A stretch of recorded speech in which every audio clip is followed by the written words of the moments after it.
Kananga netali banki zambezi kina moto na kimawapi ebata yakana lombango olongolanga na mpasi nazomona hanga ye manzeku naleli miembe njilwa batu baoluka place mo boye bakangela biso baoluka sika mo boye ozomona biso to malin et puis succès a passé papa so moi succès no voilà succès a passé faut regarder les apena na bona na elo na bona cheta ina biso aza pe orchestre ne pe za na moi pifo na moi aza pe na batu na aza pe na gaz na mingi to duka ko teka image ya musique na biso congolaise quoi to luka image moi bien côté congolais que tout est quand on a ba sens boye ezoki bente amsu les mecs on a amsu za musicien artiste était sopan azane amsu bavarder azane mo ba bige voilà quoi zanenge na ye voilà lo ba na ba biso ma biso ba musicien ko to kokota na un jeu wana te musa ba ba libanga na manga hôtel so za distrait ah voilà ba ici wa le 31 biso za Hilton hein Hilton donc ba somba ba mesana bango ba somela ba billet mambutu yango ni malamu kwa na mboka ko beta ba conseil VIP na mboka voilà ko memanga manga orchestre kindaka zonga tout ça ba mise ba stable ba mise ba vivre tukoyemba ko tukoloba te ponga na yembi déjà na papa wemba na yembi na bozi na yembi na manda chant na yembi na redi ba ilo kanto ozoko pa bolingo nanga oyo ya sachet bolingo nanga oyo ya sika tete ndai papi mushoro boina yo zololandi no motoki miyoyo esilite pangusanga zolo Rachel Futa soki nazoyemba botika ngai bolingo akuchi eza nzoloko cicatrice esilaka te miyemba lela yo paperitia bote. Qui a dit que Bandoule Kozonga te chez Djonga 3 azongeli base na ye na Paris oyo yesika bozalaki kolia komela pe koyoka ndule na niveau ya 2 fois te boyeba ke bilenge zongi na Paris na niveau ya kosakana te chez Djonga 3 awa chaque week-end bilenge zongi ya ndule à partir ya le 17 février 2023 ouverture officielle ya Bandoule Bokozwa chaque vendredi Suzuki Luzubu 4x4 grands chanteurs de mon pays à partir de 20h jusqu'à l'aube. Pe samedi, bokozwa CNN Alligator na baninga tout awa boko sepela joli kitoko. À partir de 20h jusqu'à l'aube. Pe dimanche sombele souka bisanga. Bokozwa Nokolias, Emile alias de Mingongo, la voix qui cloche et longo na wenge. Poussana tovanda en matinée live. Oyo ekobanda à partir de 18h tina minuit. Kasi tunanga inini. Kaka ceux qui aimaient la CDC. Mbala moko night club to boîte et fungwami à partir de minuit. Ti ba 5h avec DJ Bobo. Oyo akosepeli sabino na Bandoule pe na ambiance ya kitoko. Malolo. Oui frère, Babi Djonga. La Congolia.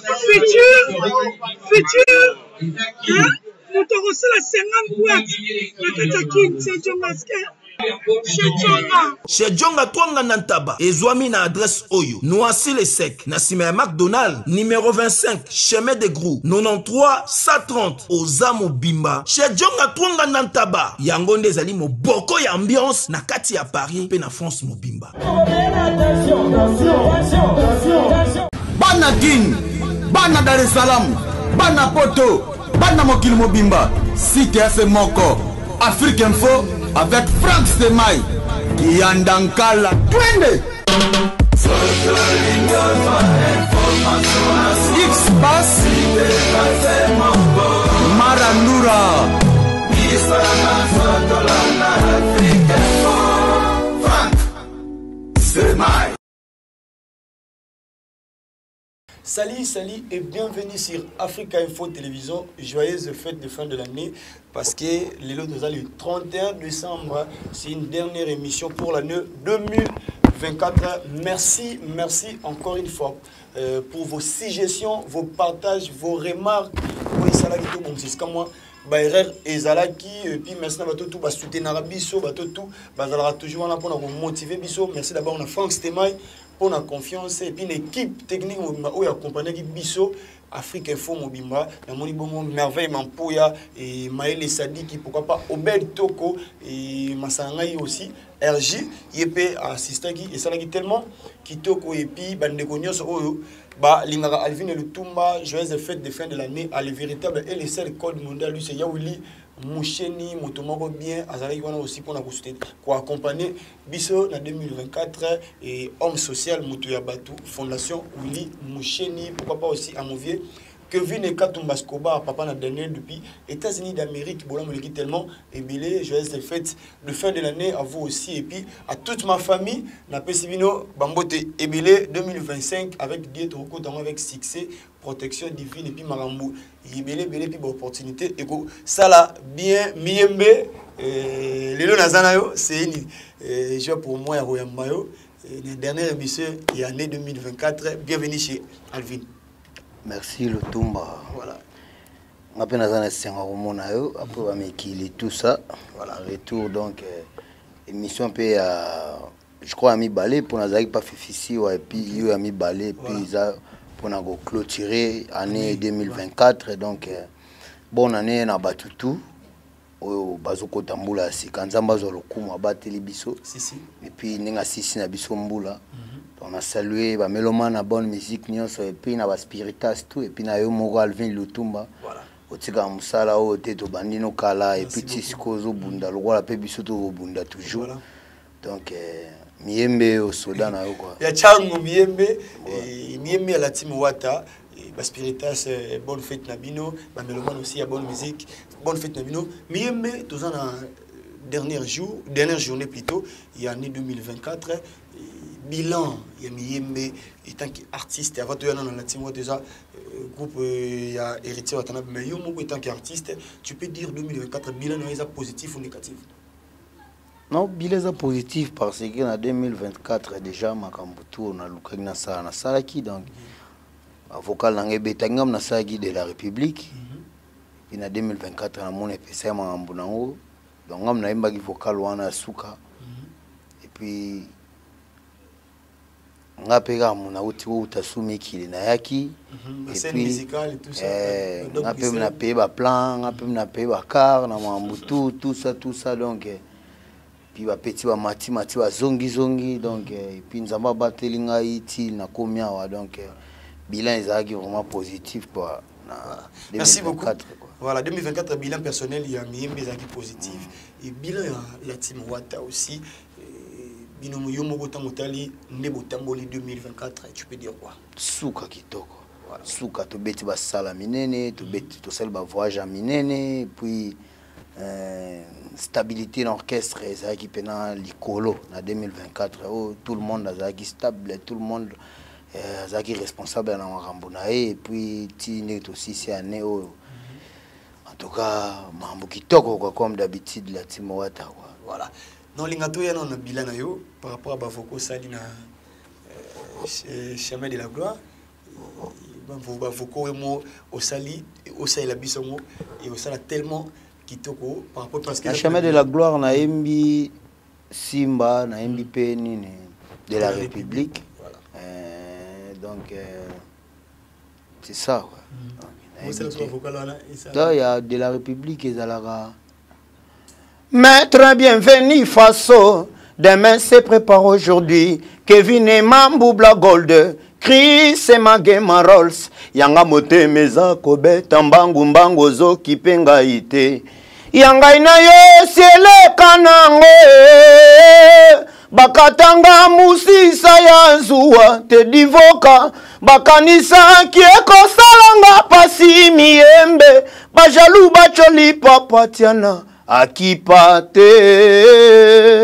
voilà apo wana na yo na Simba na Simba kera na weza nazalanga kuma ya bolingo na ye nalinga kate nalia na bato ebele nalinga kanalia na tonde soki na lembi na bombi ndambwe na ko continuer kuna na betaki tolapa nanga na yo na miso bandimi ya se sango akobenisa bolingwangu maître Jérémy Lukante espoir yonzika sacré goga José Dikila Peggy Dibingao. Voilà. Miyembe et c'est plus si ma spiritas et puis babellement il y a bonne musique. Miyembe na wana na bilan parce que tous on jour Yasuka il y a 2024. Tout bêtis cela il y a des bilans positifs, tout est une négativité, bokenda qui binon na poto dans la scène musicale, mais il y avait aussi quelques départs, il y avait des musiciens au balongwa qui na bango. On peut dire que les équipes par exemple bloqué affecté un mouvement, tu peux dire rôle va payer ton non et ça qui peut manger. On est mambo na ngai te papa. Avo tuna mambo na ngai puis tuna ndeni na kendagi na ye mambo legi nde utotuna. Mais départ bande ko pesa moi pas si nde bozala yi tout ça. Non, départ bande ko yo zo déjà interview tuni bande ko. En fait, babaki mana poto. Faut tout dans des départs na bango tina nini batikala qui puis bango baza mieux placé à vous expliquer. Mais affecté binoté orchestre botikala. Non même pas prévenir mon monde toujours bête à salle. Et en moment prévenir chaque semaine tous en concerté. Donc voyage ça toujours comme d'habitude, activité toujours kenegito et puis tout ça va plein de ton message au salle donc rien à voir quoi. Voilà. Personnellement, Miyembe expérience niniozui c'est tout dans la scène musicale Ozaki première salle meeting bobeta na poto je crois que dans la bino poto mais salle autre pour le salle meeting et avec la scène musicale expérience personnelle en tant qu'artiste tu peux dire quoi quels sont les moments forts pour Miyembe. Voilà il y a un bon souvenir d'abord pour nangai na carrière nangai et puis ça la monene bongo na Europe et puis na Paris où ils appellent capitale moi ils sont moins influente hein. Voilà quoi. En tout cas, ils ont qui donc 5 mots où on a obtenu à expliquer. Donc scène musicale. Merci beaucoup na moto na tembe pour ne leur participer dans la carrière na biso pour te belé bazu ba chance wana terre beta ba grande salle loin na Europe bongo. Voilà. Et puis ils ont spectacle mon beau réussi donc en tout cas merci beaucoup encore pour na moto na tembe. Merci na Spiritas et puis ba mélomane tu as bonne musique wa kuboba ko chapso poa akata la scène musicale donc habike ba salle msusu zoya quoi oui les kisu wana tant que tozana moto na tembe tu habike nyonso exemple kitoko sans problème. Voilà, merci beaucoup Miyembe 2024 vous allez recrutement vous jouez artiste na moni même Tchelele Ayaki na moni Balvarito solo na moni ba artiste belé au bayaki wana Miyembe surtout nataki na concert na ya Kitambo apparemment moi diversité mais côté télé les Miyembe non même pas biso mambo diversité wana za tu kuneza ra makambo ya wena koni totombola pona ko poussa la team et pona ko sa fierté ya moto na tembe koza non sera gogane quoi donc azali bienvenue et puis azana voir na voilà quoi kokotara na ben malé ndenge Jésus kende donc on a muta jalousa muta zate kuna ba guerre d'esprit ba ni non bitumba eza comment on loyal quoi voilà bitumba eza que ayena travail na au pas na travail ne bosangisa ngo et puis si peu force quoi pour yotango moi muninga ko to pesa makambo yo pour lingela la te pour travailler sous Makasi quoi donc voilà. C'est un peu ça donc Massa Zali déjà dans le mouvement Mamtuza PPL yebiga ningi za soko yozo matape malé mbozo apeo j'ai un mouvement malé mais titi aussi malangwa voilà. Merci beaucoup Miyembe concerne nous ya Kitambo qui a polémique au côté parce que c'est le plus l'actualité mais dans lundi émission Ndeko Blana Sali apparemment à lobby ceux qui Blana nina Blana Musaka mona Blancha Musaka o atele mno libana Kitambo Blana je les au Liban na Kitambo ouais abi ceux qui bête concert na qui pour na ko éliminer héritier wana sama mna bino ba journaliste ndalelo boye moni problème ça biswawa comment elozo boma pe génération future ya musique na biso ezo ya liboso po anini fallait toi encourager ka mambo a bien zo ça na mboka oyo zo poussa musique na biso liboso to ba artiste bazo poussa musique na biso liboso mais ko mutaza poussa vie na yaza poussa ba telle émission na ye yo boza poussa ke moment ko ya le mambo pour que essentiel que mission est la moza ba vie mais moi bi ke mambo bongo eza na lokuta bi eza na ba bazar eza na ba illusion oui, que ça n'a pas illusion, ça va comédie, ça n'a pas aventure, ça va balade, bah ni tout, oui bien on peut bien, mais au chez mutu, allo ba makambo, na pourquoi émission état là, mais ils ont va vie, tout ça. Bon, est-ce que ils ont bon ma no ba goya sima, ou ba zo bota, ba zo nga sa pe musique le roi biso, to laksa ba exemple ni, exemple to laksa ba za ka tel artiste aboné bo abeta ki scène musicale, tel artiste ané bo mima orchestre na poto, tel artiste ané bo abeta ka album banze moné zaki na succès, tel banze bo le roi, ya un exemple ba barola, mes exemples tete ndeti ya bo ndeti ozo bana mambo. Pour n'engagez ko retour un peu question mususu to changer peu. Parce que dans la émission après émission héritier ta abi ngana ebité ngana talango te na ebi pe bon te na ebi te retour un peu question mususu par rapport na ebi te retour un peu question mususu déjà pour oh déjà la monnaie question mon boy.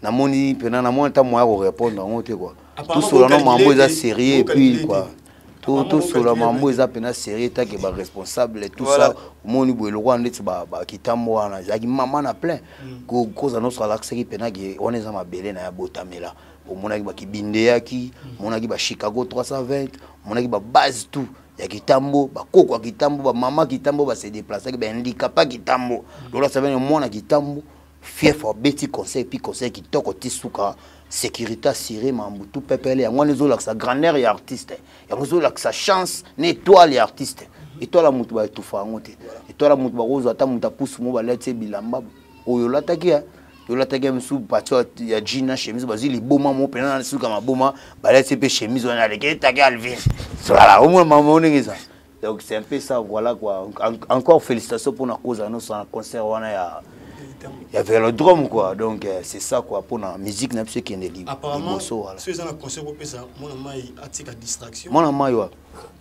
parce que oyo sandeti a mécanicité ngala ebité yo nde muto yebi mamwana ngala yebi mamwana te ngazaka miembe ngamna imba gombe na gombe ngamna imba ivre d'amour et ça la nini peut-être muto oyo et peut-être yo miembe obité ngana na ba scène musicale na mikili muto na mala munde ya ngwana akinana no non te ya ngwana na lobi bo wana sko na ebité wana za yo muto yebi muto mambu yo lobela wana wala ngana pesio kaka na pesio kaka mayele moko oyo fo bobongisa ngo kwala kwa wala pako ya mutu fota la critère otalié est-ce que ozana mambo zolo bezokende na yo et rien à voir pour expliquer que non mambo zo expliquer en tout cas na kati na émission pour zokosa et ça la bien émission ba to ba otala yo ba opesa la félicitation aux journalistes moko boy osa musa no ndenge longo bani c'est ça quoi voilà na tunyo parce que aux parmi effectif il y a la team what et puis bas spiritas mais belé ba qui décide peut-être na ba comportement wana et au moins temps to ya mieux to miko tout yo voilà merci beaucoup Miembe et même Miembe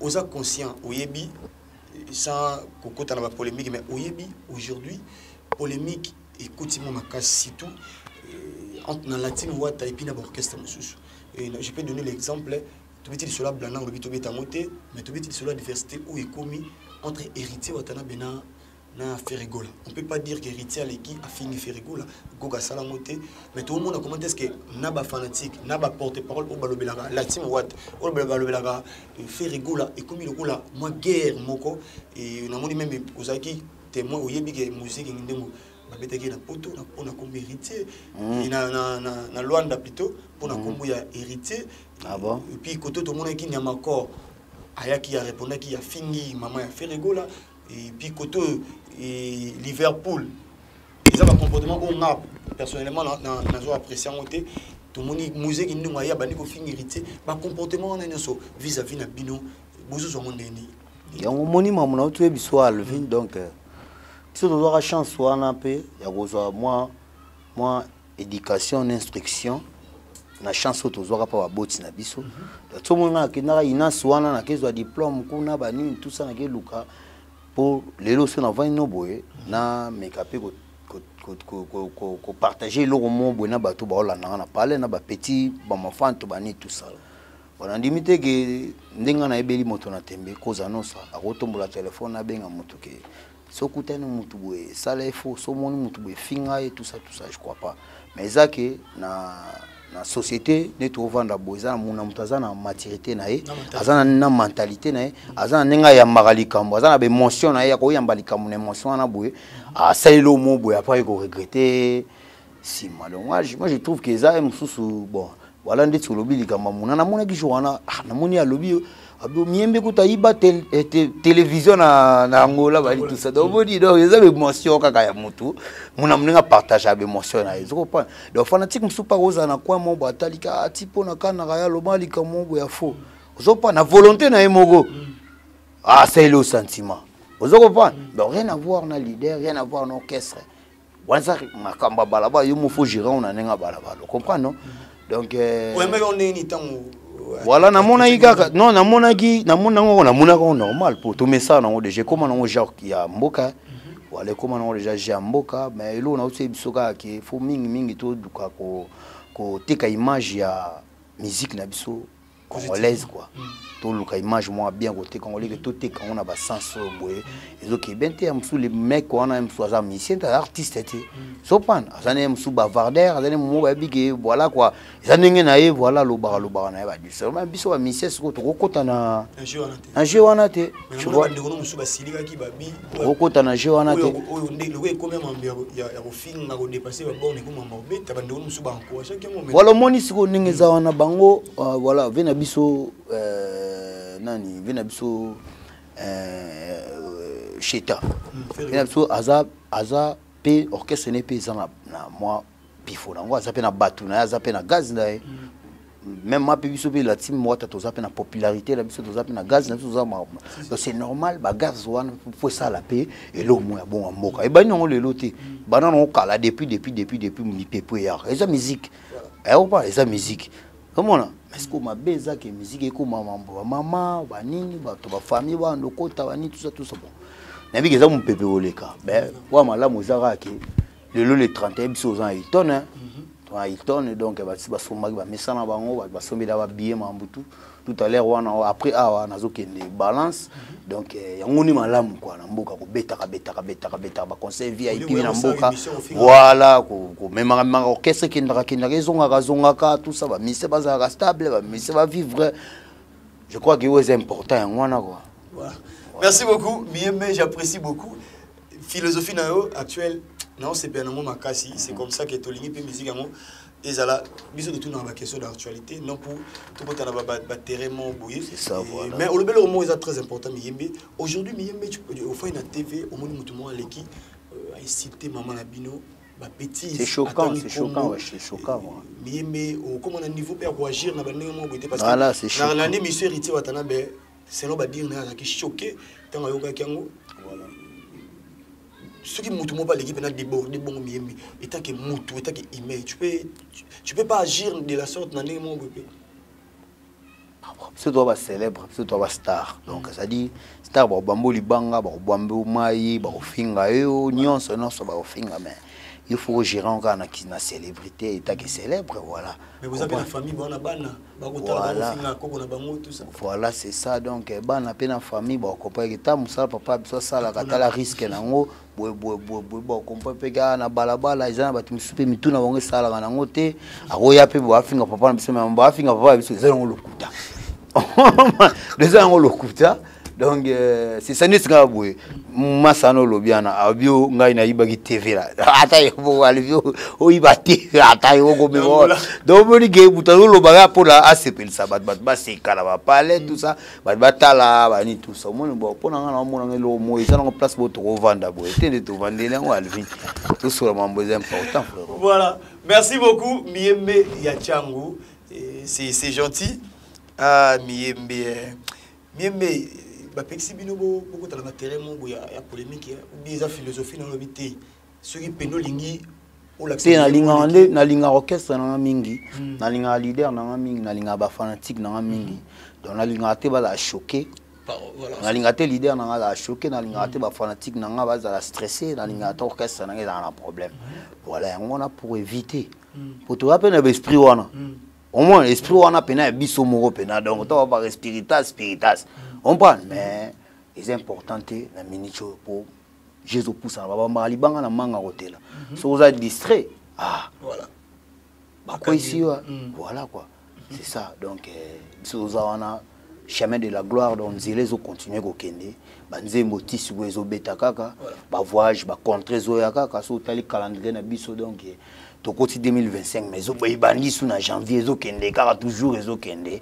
Donc nga conseil pe na kopesa ba musicien congolais. Voilà, tout pesa ba date mingi tout ça là ba spectacle, tout beta ba sala minene.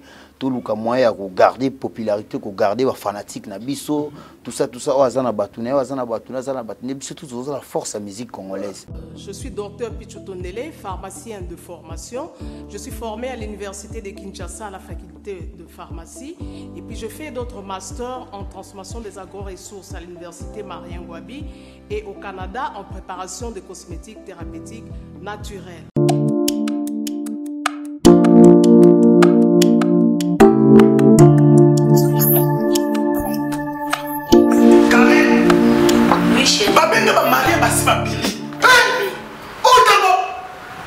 Tamponi, c'est bien mon c'est mon amité. Ok, fais-tu bonheur là? Non, c'est pas côté. T'es carré. Ok, fais-tu bonheur là? Na yela ya ba produit banda kala pona ba tampon wana. Savon d'ici. Pembe, mwindu, akosokolo c'est sans problème. D'ici au collagène pour le traitement de taches, tampons, vergetures, rides et poches. D'ici réparateur pour le traitement des acnés, de points noirs et pour régénérer votre peau. Utilisez toute la gamme, le sérum, le savon et gel douche. D'ici cheveux pour le traitement de cheveux abîmés. Utilisez l'huile et son shampoing. Avec Dixie. Toujours.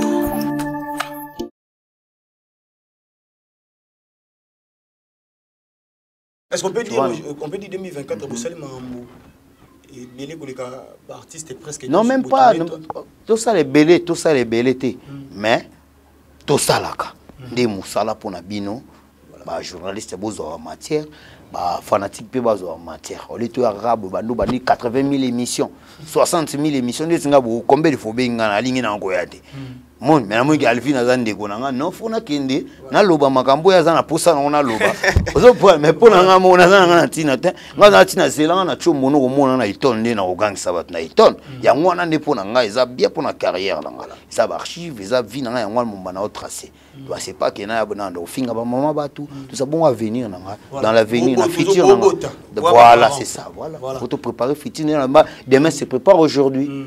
Voilà. Kevin et Mambo Black Gold, Chris et Magema Rolls. On voit. Maître bienvenue, façon. Demain, c'est prépare aujourd'hui. Donc, lobby na yo. Les lobby, c'est déjà lobby na on est maître Christian Karal, au Barané, Trésor Simbia, Graskel. On voit, Ningeri Fourelier, à Sandra Soba, Nanga Sola, Nabiso, à Petit, na quoi. Voilà. Ça, c'est bien. Est-ce qu'il y a un orchestre plus bon vie? Orchestre en Vienne. En Vienne, non, mais voilà, faut affront. Ndesinga boye, nga kala avant tout ori nga na ko vie maison mère. On vie de la Vincone. Vincone puis nzamba sali ki même nzamba tali Vincone a fouli déjà pe batou. A fouli pe déjà moi trop. Vous comprenez? A rosa pe moi cassé à la bimsi nga sko kozanosra. Moto na tembe. Donc wa bina sali pe kanayi. Ndelo moninga na vanda na profita vie mon vivant. Donc à part wana na habité atayo mo aussi qu'on a mini chobo soki na boto balukaka na musique congolaise bato be balukaka poto balukaka pekar aluka vendre palais on pas aluka za crédible za moi banque solo la ka bani tout ça c'est quoi tayo mo c'est quoi Alvin le tumba to solo ni on so wana na sala on déjà la mboko c'est quoi tayo mo aussi quoi est-ce qu'il y a un musicien orchestre banque sala kasi on m'a tuni oti wana kutu koyemba kutu koloba te ponga na yembi déjà na papa wemba na yembi na bozi na yembi na manda chante na yembi na redi ba ilo kanto ozoko pa na vana vena nga Jos Bile et puis sigo nazana koza nostra totorina ozoko pa atayo mo mission ce qu'on va faire na palais na bango neni ndeko na so to bito cité les colons en pesusu diplômé na Institut National des Arts et Spectacles na INAS voilà donc attends un peu attends mission orchestre mo miembe o bolo baté il y a un bosser. Si vous avez un non, bosser, c'est tellement belé. F victime, tu peux dire qui est boxé, sans polémique, il y a un musicien. Non, na F victime, il y avait un absolu du cap. Voilà, F victime, il y a un musicien mort Mazara Soute à Longwa déjà. À Longwa, Zara, à la moment Moulaïbo, mais la mon a répété, on a prié. Je crois. Voilà, voilà, il y a un bon bâté, voilà. Mais aujourd'hui, il y a la voix n'a tellement mélancolique, voilà, tout ça. Bon, actuellement, vraiment, si voilà, à l'époque, on a ce qu'on a qui peut focaliser, voilà, focaliser ming dans l'audition. Mais ce qu'on on a commencé à mingi, qu'on travaille, ce qu'on a aussi pelissé là-bas tout. L'objet, ça dit, donc, il y a mingi, n'a pas vu, n'a pas ça. On appelle Junior Mouto. Junior Mouto, quoi. Non, rien. Nayebi était na combo, mais peut-être de vie. Attends, vocal, parce que Azap parmi les musiciens, ça va vocal à succès. Vocal, peut-être na vocal na royeba. Vocal, il y a Junior. Il y a Junior Moto à succès. Peut-être na yoka pengo, mais na na sala vocal tout ça. Peut-être on a eu capé ça en bien, n'a pas yem ta ça vocal ou ah oui, wana na yoka ngo. Ah, na yoka son éminence voilà, na eu vocal wana. Oui, na yoka ngo, mais kombo ne na eu ko franc nga ko sara tenga mona nzambe, nga mona nzambe. Leoni na sura boye, nga na go me ko kosa momoni simba tena oyaka na vérité. Mais vocal wana na yebi yango na yoka ngo na balabala badini na ba terrasse bani na yoka ngo. Mais kombo nde comme wana nde na jet set wana na jet set oui jet set wa nazaki liboso na ba massa na po na ba massa pe to vana bango wana ponga pe na leka kuna à l'époque OK tozana ba à l'époque wana tozaki na ba tula ba jus d'orange ba Tupac hein ba Shiki Makino mais le ba d'école bazar oui à l'époque pas zaka ko venanga yi wana la venanga palais magena oka dernièrement attaquer biso ba dire autour ça dit venanga la baluba la bla pogo pontiak na PC mbote sika za musika la Bruxelles ah problème te yep aimba bien nani Rizé Agola voilà quoi. Merci beaucoup Miembe menaba banzembo e bimi en 2024. Tu peux dire aux Upeton ka banzembo bande comme sous ba bimi en 2024. Bana banzembo bande comme ça demande les inséparables à fabrication na depuis aux Upeton ka tenante. Mais collaboration na bango ozo ah rien namoni chomo boya monaki na comment monaki na studio mo boye on va travailler lo mo boye tout ça mais non na qui on a qui le on ante mais ozo appuyer idée ya kusangana bango na depuis bon éviter na ubana onde ni ko sola mamu na bango ngane na ya na latimien na spiritas ata yo mo ngano yeba mamu na bango neni ata yo mo penal fe na ko yeba bango neni na ko sola ngo pendenge ni na vanja ata yo mo papa ana vanja budo sola mamu na biso ba mavina na mna me wata ba esa mno neni ndi ba na ba WhatsApp anniversaire na bina ya Fabrice na wata o abi ngano ninga na ba kanga manifester préféré ti vumino bozo onde qui a diversité wata na maestro te ndeko na tout sur ma massa tout sur ma tout ça c'est rien. Voilà, merci beaucoup. Miembe concerne bino ya bon wata na la émission mais concerne bino ya l'idée ou c'est là be ko ezaki na matete na monde ti pesa annulé ils a dit ko beaucoup na des autres. Non, toi production les 4 est important makasi na nani ya wapi Moïse na Kimpese dans les 4 tellement ils ont moins kilo peut être peu normalement peut être après ce qui date les deux wana zaka agitation bato mokili wana zaka agitation bato mokili balinga ko pota bato ko comprendre bato mokili nde na uta webiso bato mokili balinga iska ba mona makambo za baya ba diembela ba profiter ba pia ba makambo non mais c'est non date mon boy après travailler au s'amuser na ba famille na ya na parler ka ba pesa mo date les deux boy honorablement ebisi les deux royaux bête ce concerne ma TTP comprendre après TTP boy non concerne je crois ça il y a vibratoire y aller il y a la zaga na déplacement tout ça et puis ka ba solo na bango bon et puis honorable na agent en considération et puis moi qui ça ba fiche tout ça mamuna et tout ça bon on va te bébé comme gars les dents les dents bon voilà c'est mon normal puis ils sont dans n'enga les deux on a trop bêté normalement déjà bon pour ba tout ba luka place mon boy ba kangela biso ba luka sika mo boy mais ozo mon biso to ba malin et puis succès ça passe papa so moi succès nous voilà succès ça passe faut ba regarder les apena na bona na elo na bona nga donc na bopina na bona la bola na bona na bona papa succès a passé papa mais exactement token qui met en endurance en tout cas papa ni na biso ke na bona nga les 4 biso za ki mpese voilà les 4 devant ça qui mpese oui écoutez ça peut bien to beta fikine pe kala par rapport ne to utagi pe fikine eza kamo eko ya pe ko sangisa biso susu poto sepela susu na chemin de la gloire voilà ba Déborah ba Novelas ba de la République no beti na fikine wana te voilà ba Simba na fikine wana et ça tellement kitoko me biso pe parce que yoza changwa miembe obligé to calamité je crois c'est liberté te Bouddha tu le moins bon moi j'ai préféré Bouddha et le moins bon za changu wana obligé ba leli trop donc changu na minute eza pena motivé baza solide na minute ozela pena moto na tembe donc depuis to banda en plein air bono e beta maté donc ba leli trop pa na ebisa ngo pe cause no sera meza ka sona lobibu programme na lobibu to voyager na lobibu contrat na lobibu mikili donc balo pena poète avec été changu pe les litres changu les litres mboka ba joli lunga fondation éthique mboka ba Yannick kini ya Rombox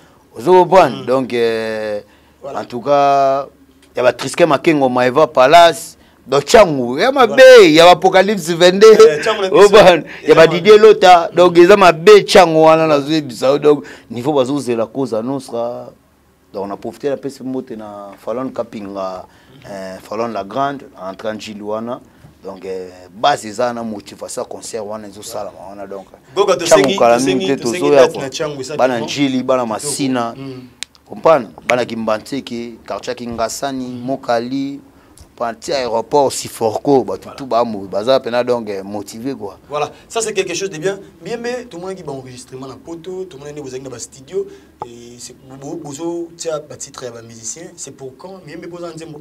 Oui, na nzembo na ngai Mona Lisa suka na titre maman na nzembo donc wana na pesi déjà tense donc na minute tozo loka déjà ah alvité là ba iba de mais yo ebiga donc tout c'est l'année prochaine quand on est au côté voilà donc maloba tu za mon wa cause nostra moto na tembe donc ya le boza déjà prêt donc ya moto za ko s'apprêter déjà surtout on a ça m'a prêté déjà donc par rapport à G voilà. Donc quoi. Voilà, merci beaucoup Miembe, je crois. Dans la bengue Batutu Alvin yo azawana. Voilà, pour la dédicace. Voilà, c'est ça. Miembe bene à Changu ya palais.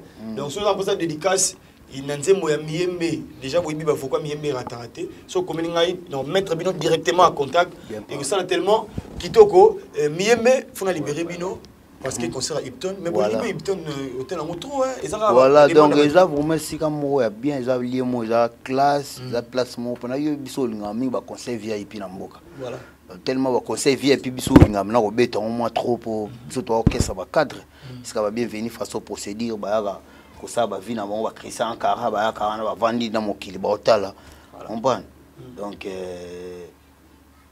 en tout cas c'est ka Bram Tshisekedi bayaka donc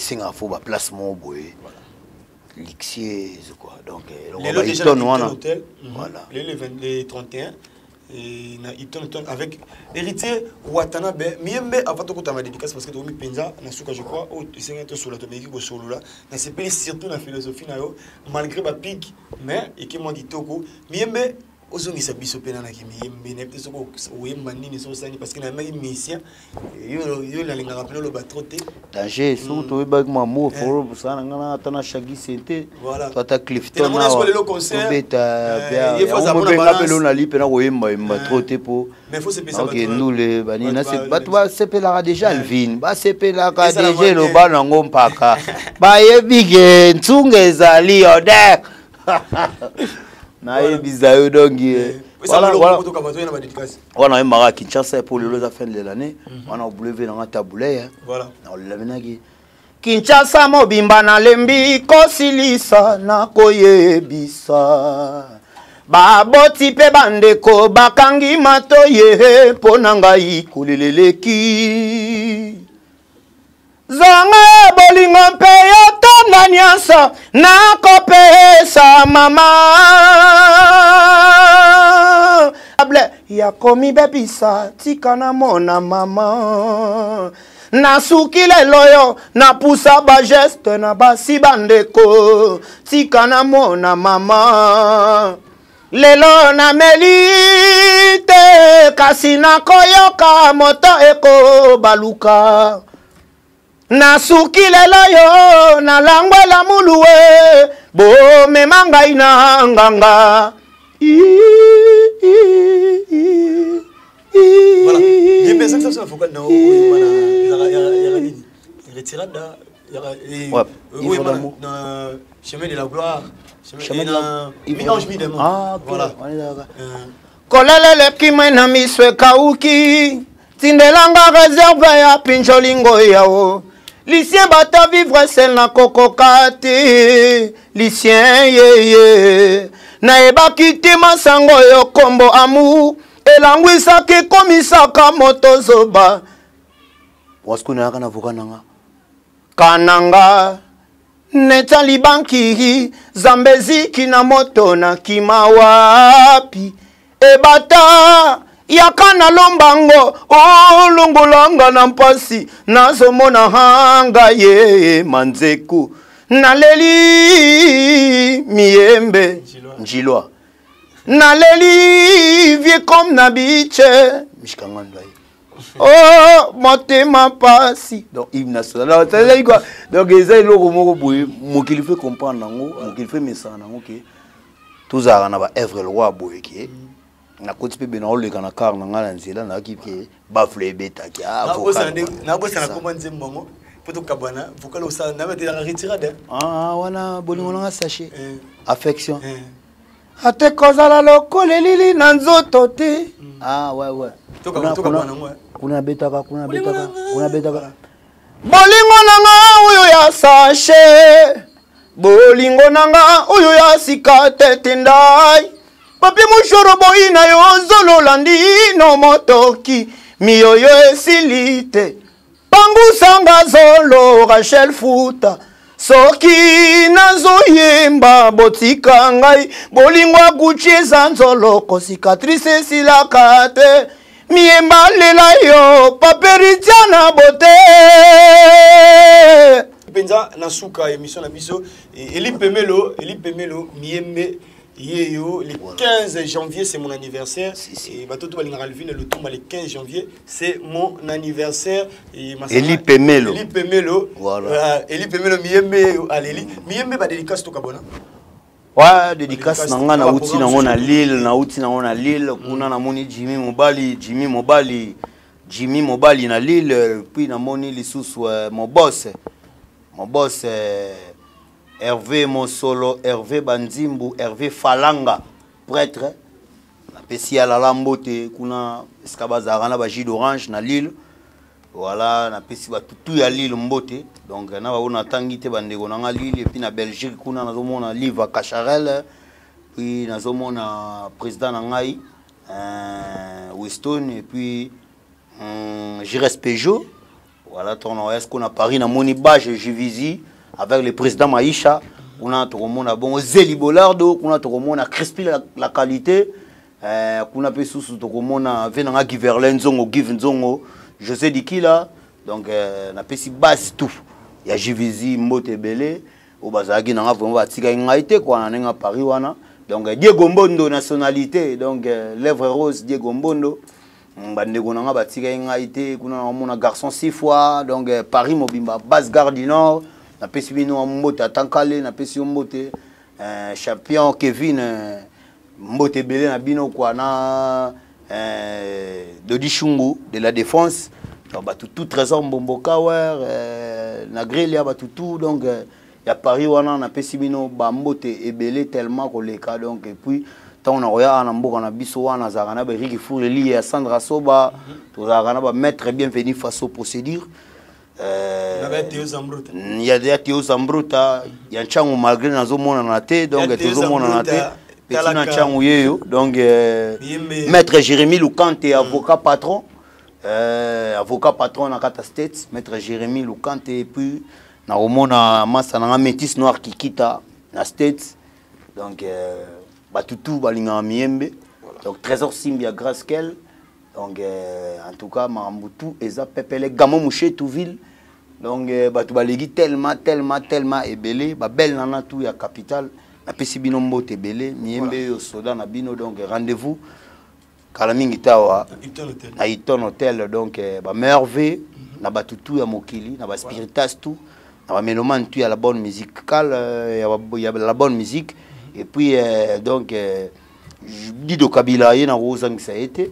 Il y a Blaise Louva, donc, héritier, ma péka sur la dollar, donc, base n'a pas Gramalik, na PCB Nombote, base n'a pas Angalier, ma mobimba, quoi. Donc, pigeon, par-ci, par-là, ils peinent, tout, donc, Sola Bino, Bana Bandal, Kitambo, ma belé, donc, Kalam mobimba, tout ce que tu as, tout, na PCB Nombote, donc, Kauka Matongé et puis à toi na KV bana toi KVP voilà mbote belé donc merci beaucoup Miembe voilà merci beaucoup merci et Nabino Batou pour accompagner sur 2024 parce que vous avez émission sur tout ça le 31 décembre donc déjà par la grâce de Dieu lobby tout côté année à Sika Nzambe a fait mon abisso ma porte c'est ma bébé et Simba qui est en 2024 avec Dieu et Simba en 2025 mais c'est tout Alvin. Le Toumba, vous continuez de s'abonner à Afrique Info Télévision, Franck Stemay et Merve, na famille Mobimba, et mon boss Franck Stemay, et pourquoi pas aussi, na Moni Bongo, Massanangaï, GK Zoom, joyeuse fête d'anniversaire à toi, GK Zoom, et Massanangaï, caméraman à Zamba, pourquoi pas aussi à mon grand frère Erwin Luntu, joyeux anniversaire à toi aussi, mon grand frère Erwin Luntu. Pourquoi pas à ma nièce chérie Oulda Maïla, joyeux anniversaire à toi. Bon, il a un peu Kevin Mambo Black Gold, il y a Benin Peko. Voilà, Kevin Mambo Black Gold. Voilà. Black Gold, comme limited edition. Ok. Donc limited edition. Voilà. Merci beaucoup. Voilà. Ok. Restez branchés sur Africa Info Télévision. On se retrouve juste prochainement. Merci.